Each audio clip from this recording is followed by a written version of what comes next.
Hello, I'm Carolyn Black-Sotier, and welcome to Kaleidoscope, your window into the vibrant world of arts and culture in Harford County. Here, we celebrate the artists, performers, and organizers who bring creativity to life and help our community connect, grow, and thrive. Let's get started.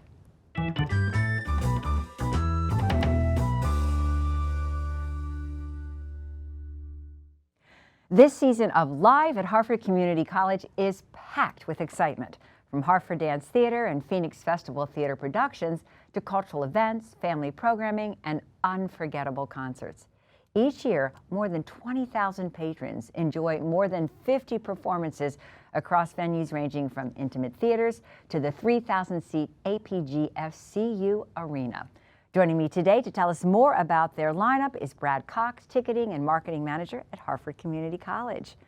Well, thank you for having me. Well, thanks for being here. Yeah. Wow, what a busy guy you must be. Yes, I've always got something going on, that's for sure. So you're only halfway through your season, and it's amazing how many performances and events you've had, but we're going to look forward now and tell us, start about what's happening, and let's start with The Piano Man. The Piano Man. So this is straight from the songbook of Billy Joel and Elton John. All the 1970s hits like My Life, Candle in the Wind, Rocket Man, like all of those types of songs you're going to hear at this performance. And it's going to be at the Amos Center, which is in the space right across the street in the Harford Technical High School. It's a shared space that we have. And it's 901 seats, and it's going to be a packed house. With a lot of baby boomers and absolutely. There is no doubt. Okay, and speaking of baby boomers, how about the next tribute, the Fleetwood Mac tribute? Oh, that's going to be something else. Well, we've had a Fleetwood Mac tribute before. Oh, you have? Okay. And they always sell. So at this point, I'm not even joking, like get your tickets because we are going to sell, it'll sell out. Okay. But it's a perfect like Valentine's celebration type event. Okay. It's the 13th. But it's a dinner and a show. Oh, awesome. Yeah, we're going to be using the new facility over at the Chesapeake Welcome Center, the Chesapeake Conference Center. So you'll get your meal there. Oh, awesome. Head right into the theater, the new Chesapeake Theater. Okay. The show. That's exciting. Make a night of it, right? Yeah, okay. Yeah. Then the Popovich Comedy Pet Theater. I mean, you have quite a range of stuff here. Oh, yeah. Popovich is going to bring all the animals out, and he'll have parrots, he'll have cats, he'll have a Shetland pony. He'll have dogs doing jump rope. Like, the whole thing is amazing, and he actually brings the animals out sometimes at the end to actually like take pictures with people. But this is a beloved show. We've done this multiple times, and every time we do it, again, another usually sellout type of a show. Great family event, right? Oh my gosh, yes. Okay, and that's going to be at the Amos Theater. At the Amos Center. Also going to be the Amos Center. Okay. Then we change gears and we have basketball. Yes. The Harlem Globetrotters. The Harlem Globetrotters are a mainstay here at the college. We do this almost every year. And the Harlem Globetrotters, if you've never seen it, for me it always reminds me of like Scooby-Doo and that kind of thing. But this is just a really fun interactive event. So definitely don't want to miss that. And you can also get a magic pass that goes with that, which allows you to go in a little bit earlier. Oh. And you know. Okay, and that's at the arena, which is a bigger space. Right, okay, super. Then let's go back to music, the Texas Tenors. Texas Tenors are America's Got Talent's highest grossing artists, and they are coming here again to the Amos Center. Really talented group of vocalists, and it's they do everything from a little bit of country to God Bless America. Like they do everything. Yeah. But they're really, it's their vocals you want to pay attention to. And they're super personalities too. Oh yeah. Right, yeah. Absolutely. Okay, then we're going to go into the theater realm here and a real classic, The Wizard of Oz. I mean, you can't go wrong with The Wizard of Oz. Like, I'm very excited about that. Growing up, I always used to look forward to when they would show it on whatever station it was. Yeah. Like, oh, everybody crowds around the TV kind of thing. But this is going to be a live production through the Phoenix Festival Theater. Okay. And Eric Bray is going to be the director on that production. It's something to look forward to. Get your tickets for that. All right. And what I love that you do is that you also have events that kind of correlate with, you know, holidays and special times. So you have a St. Patrick's Day kind of, or St. Patrick's celebration. Yes, we do. Yeah, so that's going to be Danu. It's the St. Patrick's Day celebration. So come hear all your Celtic favorites and that type of music there. Okay, First Ladies of Song is next on your calendar. Yeah, Barbra Streisand, Patsy Cline. Wow. Helen Welsh has been to the campus before and done a show. Oh, okay. People, they loved her. She's got an amazing voice. They love her. And she's going to be basically doing the songs of all those famous First Ladies of Song. I mean, Can't go Barbra wrong with that. Streisand, yeah, like I said. Right, then something a little unique, the ukulele ensemble of Great Britain or orchestra of Yeah, Great Britain. I mean, that's one that's got a very large following. So they're Yeah. going to be doing pop songs, rock and roll songs, but they're going to be doing it with ukuleles. And they've been doing it for 30 to 40 years. So Yeah. it's definitely, if you know about it, you know about it. It's like one of those ones where I wasn't familiar with it. And then but- you loved it once you saw it? Well, I haven't seen it, but I've seen Oh. enough videos of it. And the ticket sales are suggesting that the community knows about it. So. Okay, all right, I'm going to move you through these. We have like 5 or 6 more to do. Get the Let Out. We need to get the Let Out. What's that all about? Led Zeppelin, celebrating the almighty Zepp. So don't want to miss Get the Let Out. We've had them a couple times in the past. Again, always Always a sells big out. sellout. Okay. Great rock and roll. It's got to be the best Zeppelin. Well, tribute. these all sound like sellouts. A Patsy Cline then concert, tribute is next, right? With, Mandy Barnett. Yes. Yep. That's. I'm not familiar with that one as much, but it's in line with the First Ladies of Song. She's adorable. I mean, look at her. Yeah, I have sweet dreams. Yes. Yeah, yeah. Okay. And then closing out your season, the Harford Dance Theater's Alice in Wonderland. Yes, another classic. Harford Dance Theater, it's going to be a dance version of that production, and those shows, again, they all do really, really well. We've got an incredible theater. The Phoenix Festival Theater and Harford Dance Theater are in-house theater companies. Okay. Nice. And then the so other, you support local arts organizations too, which is Absolutely. fantastic, which we Yeah. all can do. So, wow. So we've gone over a lot of information. did. People can go onto your website. Can they get the tickets and more information about, all the details about it? it's all at harfordevents.com. Okay. So you can go there, and if you have questions about the venue, you can go a little bit deeper dive onto the website Okay. and find that information. And in the 30 seconds we have left, I mean, I've been, in Harford County doing this for a long time, but it sounds like you are really in high gear now with, Yes. you're having a great response from the public. You Yes. want more. They do. I mean, we launched the season, and it's just the ticket sales don't stop. And good. so I'm the ticketing and marketing manager. So I have like a front row seat to seeing like how well is it doing, how well is it being received, Yeah. and it's always great. Well, I think you're doing a good job too, at letting Thank you. people know about it. So thanks so much for coming on here today. Absolutely. I and appreciate you having me. Great success for the season, the rest of the season. Thank you. All right, Unlimited Art Studio in Haverty Grace creates artwork that's both personal and public, from custom commissions to large-scale murals seen throughout the city. Led by lifelong local artist Sean Fortin, the studio's work reflects Haverty Grace's creative spirit. We stopped by recently to learn more about the studio and the artists behind it, so join us as we shine a light on Unlimited Art Studio.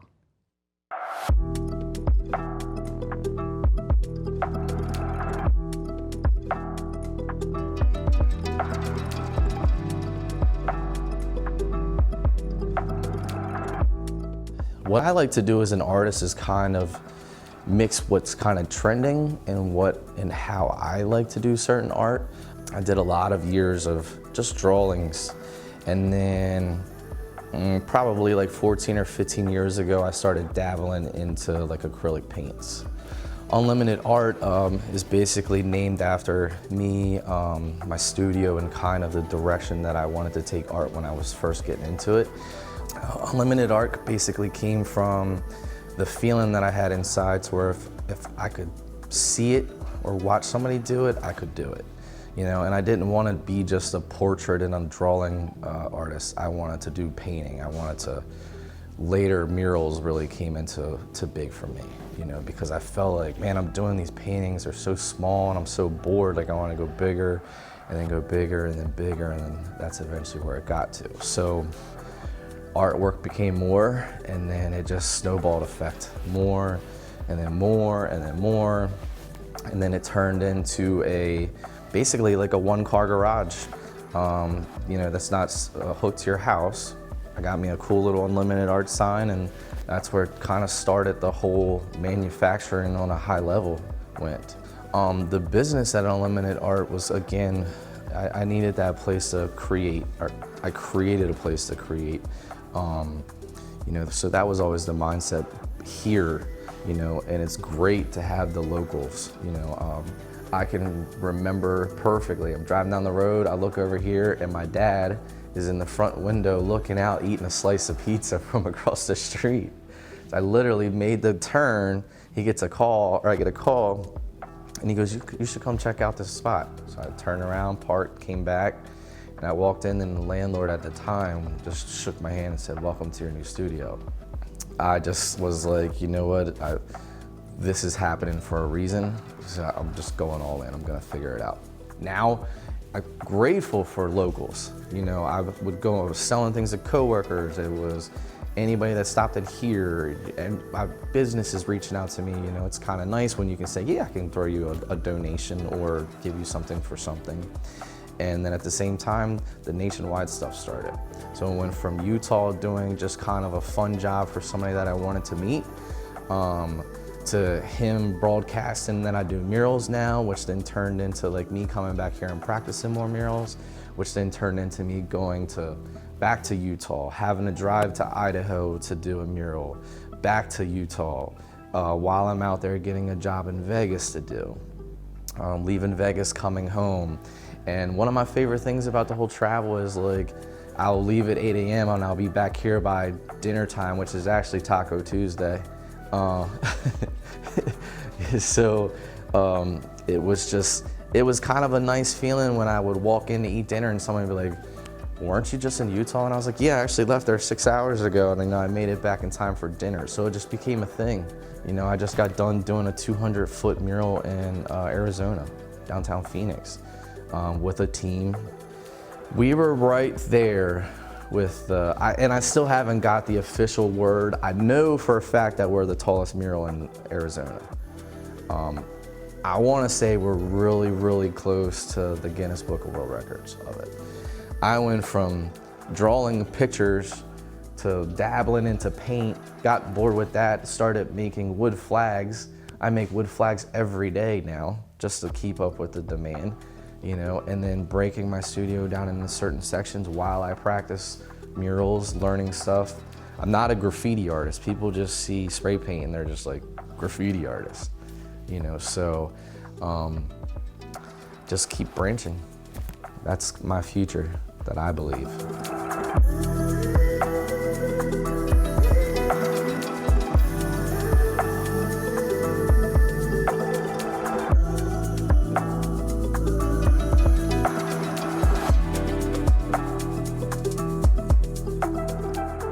Look for a special Shine a Light feature during every Kaleidoscope program. When we return, Sheldon Bair from the Susquehanna Symphony Orchestra will be here. Stay tuned.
Sheldon Bair is the founder and music director of the Susquehanna Symphony Orchestra, now celebrating its, can you believe it, 49th season.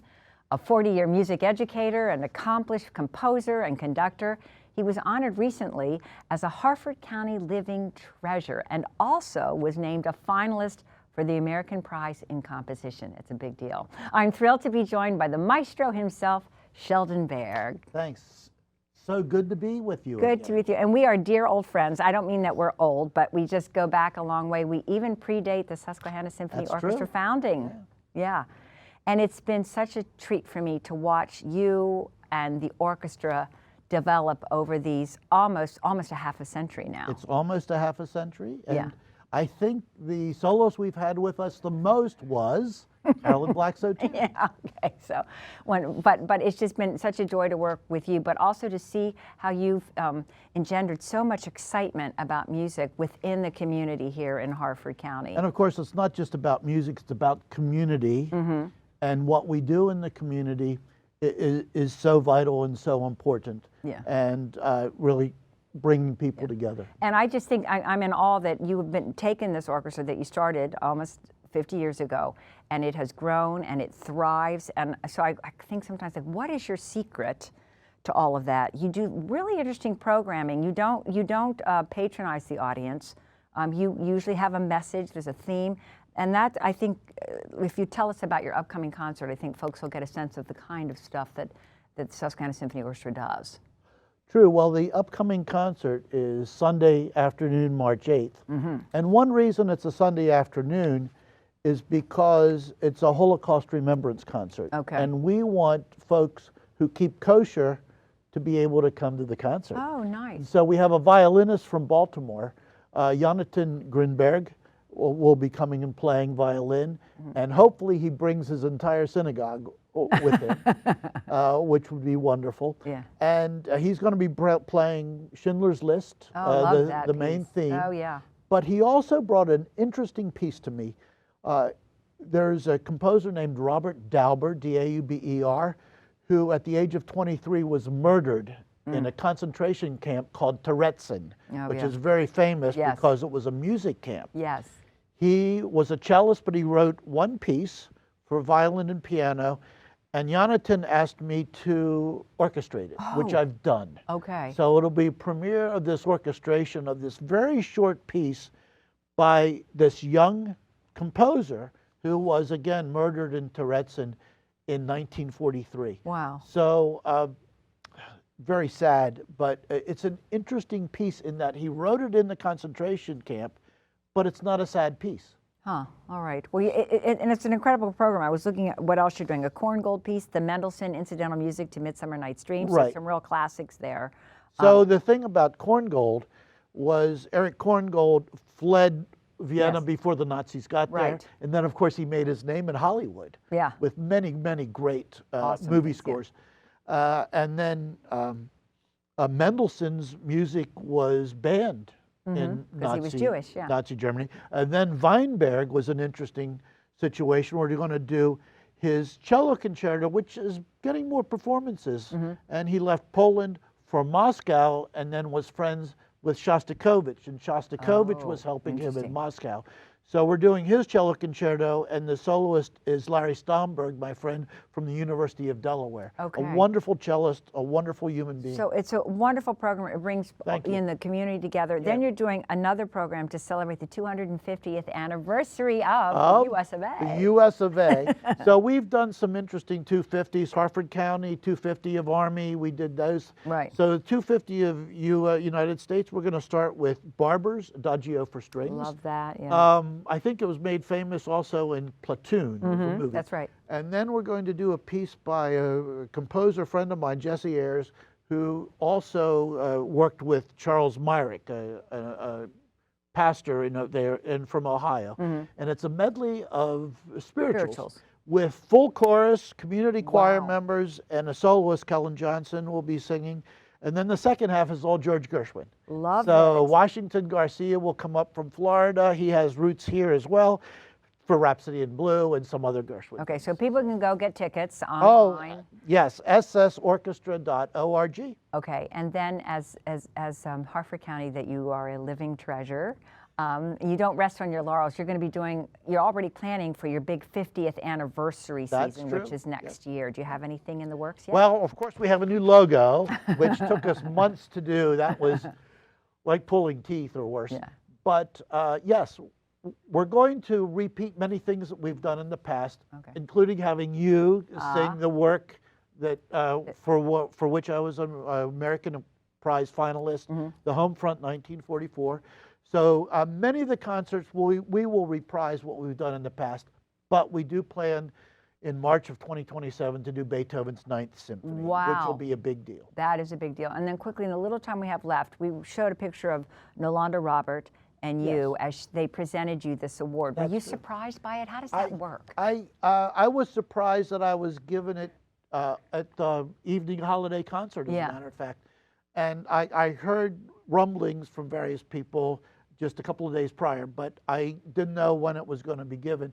And then I was so honored to have it given, especially at a concert when the orchestra is sitting on stage, and so many audience members who I know were there, and including family members. So that was really touching. Okay, and in the 10 seconds you have left, what's your secret? How have you managed this all these years? You know, it's hard work. It is, isn't it? It is. Yeah, but we thank you for all your hard work and all that you've contributed to Harford County, and we wish you another great 50 years of success, Sheldon Bair. Thank you so much. All right. There's more to come on Kaleidoscope, so don't go away. We'll be right back.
Welcome back to Kaleidoscope. As the government-appointed local arts agency, the Harford County Cultural Arts Board is the primary local resource for arts organizations, for artists, and for you, our county residents. The board's mission is to preserve, enhance, and promote the culture of Harford County, Maryland. The Harford County Cultural Arts Board's arts and education grants bring hands-on arts experiences to pre-K through 12th grade students, both in the classroom and on field trips across Maryland. Funding is still available, with applications accepted on a rolling basis. Programs must be completed by June 30th, and applying by April 27th is recommended. Schools and organizations are encouraged to apply online at culturalartsboard.org. For questions or application support, contact Meg McReynolds, the Harford County Cultural Arts Board Coordinator. And that wraps up today's program. Thank you for watching Kaleidoscope, produced in partnership with the Cultural Arts Board of Harford County and aired exclusively on HarfordTV. We hope you'll continue to tune in to Harford County's Arts Connection. For Kaleidoscope, I'm Carolyn Black-Sotier.